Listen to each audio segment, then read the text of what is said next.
correction de l'exercice 31, page 129.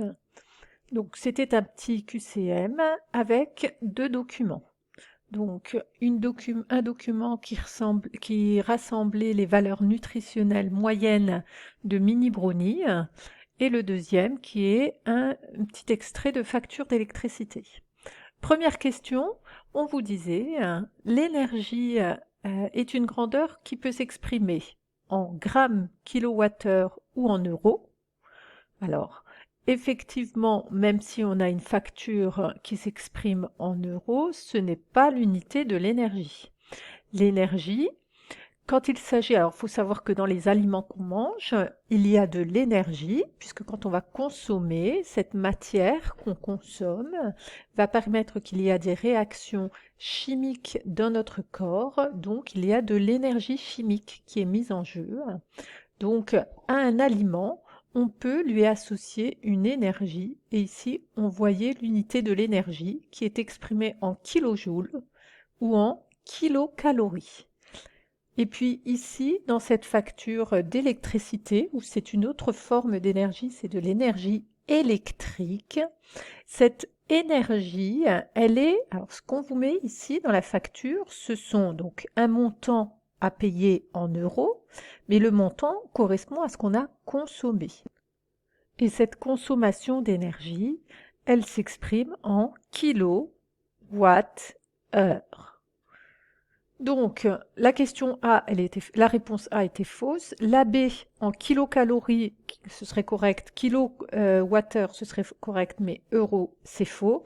La dernière, en kilojoules, on avait dit oui. Kilocalories et kilowattheure, donc la bonne réponse était la C. La quantité d'énergie chimique moyenne nécessaire à un adulte pendant une journée est égale à... Alors ici, on vous donne des informations par rapport au brownie, mais ici, on vous parle dans le côté d'un apport quotidien de référence pour un adulte type. Et on voit qu'un adulte, il a besoin de 8400 kilojoules, ce qui revient à 2000 kilocalories. Donc la quantité d'énergie chimique moyenne nécessaire à un adulte, c'est soit 2000 kilocalories, mais elle n'était pas indiquée, soit 8400 kilojoules, et donc c'est la réponse C. On peut déduire des informations du document 1 que la masse d'un mini brownie est égale à, donc on a la composition du mini brownie. Ici, il est bien indiqué que c'est des informations pour un mini brownie. Donc un mini brownie, on sait qu'il a 7,2 grammes de matière grasse.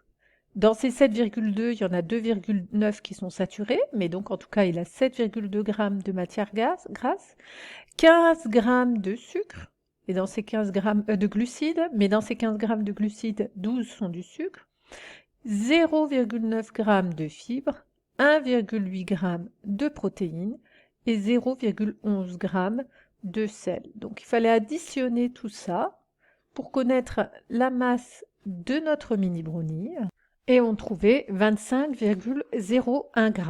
Alors il y avait un petit piège parce que les 25,01 g n'étaient pas proposés dans les réponses ici. Bon, déjà, ce qu'on était sûr, c'est que le mini brownie ne pouvait pas avoir une masse de 3,4 g. Maintenant, reste à savoir, est-ce qu'il a une masse de 30 g ou 100 g?